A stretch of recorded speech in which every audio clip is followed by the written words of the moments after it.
What if the biggest royal rebellion of the modern era is about to end with a shocking political takedown? What if the couple who spent years walking away from the monarchy suddenly discovered that the monarchy was never the biggest threat to their future at all? What if the real danger was waiting quietly inside Parliament, gathering strength while nobody was paying attention? Because right now, an extraordinary storm appears to be building behind the grand walls of Westminster, and if even half of the whispers are true, Prince Harry and Meghan Markle may be facing the most serious challenge of their entire post-royal life. William has finally snapped. Enough is enough. He has told friends he will strip Meghan Markle of the HRH title. King Charles is turning a blind eye, but King William won't. For years, Harry and Meghan seemed determined to rewrite the rules of royal life. Every chapter of their story felt bigger than the last. They left royal duties behind. They crossed the Atlantic, they signed major media deals, they told their side of the story repeatedly and publicly.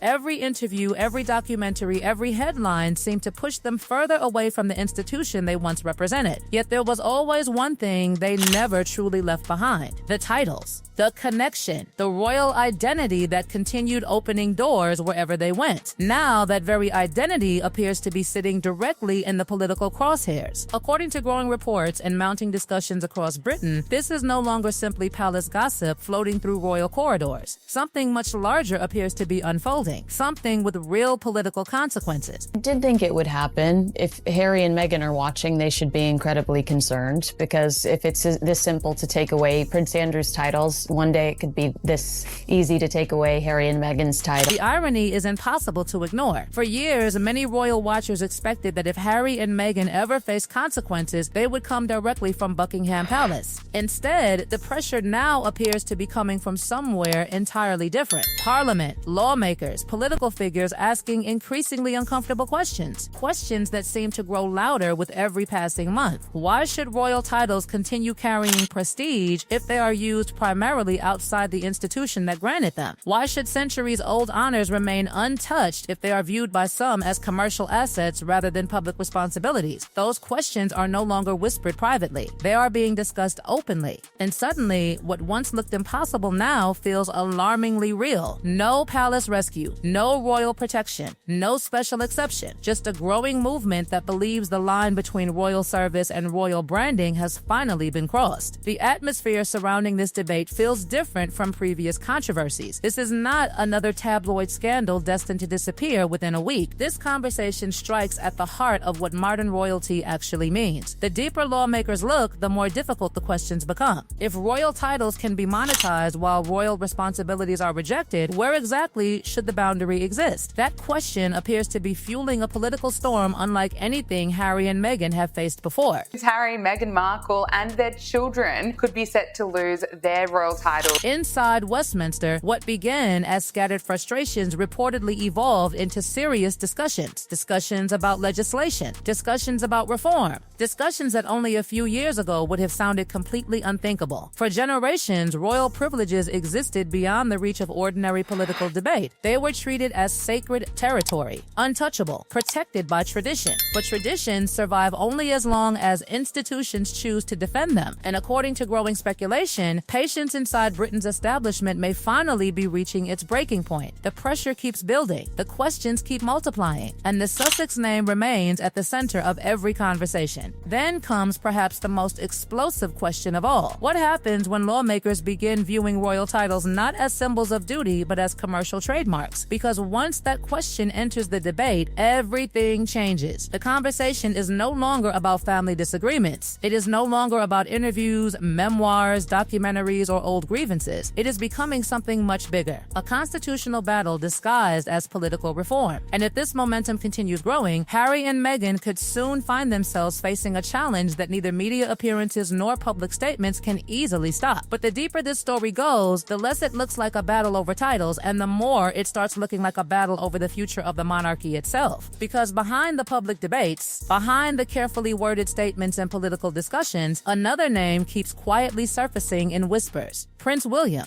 the future king, the man who may have the most to gain if this entire controversy finally reaches its dramatic conclusion. The public sees William smiling at engagements, greeting crowds, and performing royal duties with calm confidence. But beneath that polished image, many insiders believe something far more strategic has been unfolding. Every interview given by Harry, every accusation, every documentary, every memoir, every headline that reopened old family wounds. They didn't just create problems for King Charles, they created problems for the future king waiting in line. The monarchy survives on stability, predictability, trust, yet year after year, fresh Sussex revelations seem to drag the institution back into crisis. Each new disclosure became another distraction from the royal future William hopes to build. And according to persistent whispers, his patience may have run out long before Parliament's did. Some insiders claim that while King Charles continues hoping for reconciliation, William has become increasingly focused on protection, not protection of relationships, protection of the institution itself. To him, this may not be about revenge, it may be about removing a permanent source of instability before it follows him into his reign. The more the debate intensifies, the more dangerous it becomes for Meghan Markle personally. Because while Harry may lose a title, Meghan could lose something even bigger, an identity she spent years building. Since stepping away from royal duties, almost every major opportunity, every headline, every partnership, every magazine cover has carried one powerful phrase beside her name, Duchess of Sussex. That title became more than a royal designation. It became a global brand. Imagine waking up one morning and discovering that the foundation supporting an entire public image is suddenly under threat. That's why reports of emergency consultations, frantic discussions, and strategic planning have fueled speculation about growing concern within the Sussex circle. Because once the title disappears, difficult questions emerge. What remains of the royal mystique? What remains of the exclusivity? What remains of the unique identity that separated Meghan from countless other celebrities competing for attention? And if Meghan faces a branding crisis, Harry faces something far more personal. For Harry, losing the title would represent far more than political consequences. It would symbolize the final severing of his connection to the institution that shaped his entire life. The institution he spent years criticizing, yet never fully escaped. The institution connected to his childhood, his public identity, and even his memories of Princess Diana. That possibility reportedly weighs heavily on him. According to growing speculation, Harry has become increasingly concerned about where this road leads, because once Parliament enters the conversation, emotional arguments carry far less influence. Parliament operates differently. Political machinery rarely stops because someone feels hurt. Once reform gains momentum, it develops a force of its own. And then comes perhaps the most sensitive part of the entire controversy. Archie and Lilibet. Their names now hover over this debate like a giant unanswered question. If lawmakers truly decide to redefine how royal titles function in modern Britain, what happens to the children? What happens to future generations connected to the Sussex branch of the family? Suddenly, a political debate transforms into something much more emotional, something involving legacy, inheritance, and identity. That's where King Charles finds himself trapped. On one side stands duty, on the other stands family. Every option carries consequences. Every decision risks creating new wounds. Support Parliament and he risks appearing to abandon his son. Resist Parliament and he risks appearing weak while lawmakers push forward regardless. It's an impossible position, and perhaps that's why this story feels so explosive. Nobody involved can emerge completely victorious. Parliament risks controversy. Harry risks losing status. Meghan risks losing brand power. William risks deepening family divisions. Charles risks damaging either the crown or his relationship with his son. Yet despite all the uncertainty, one reality keeps becoming harder to ignore. The clock is ticking. What began as a fairy tale royal wedding watched by millions has evolved into a constitutional drama that could reshape royal history itself. The couple who once fought so hard to separate themselves from the institution may soon discover that the institution was still carrying them farther than they realized. And that is the extraordinary irony sitting at the center of this entire saga. For years, Harry and Meghan insisted they wanted freedom, complete freedom, independence, distance from the royal machine. Now, they may finally receive exactly that, not by choice, not on their terms, but through forces far beyond their control. And if that day eventually arrives, the world may look back on this moment as the final chapter of the Sussex royal story, not with a dramatic palace announcement, not with a family reconciliation, but with a quiet political decision that changes everything forever. Because right now, behind palace walls, inside Westminster corridors, corridors and across Britain itself, one question continues echoing louder than ever.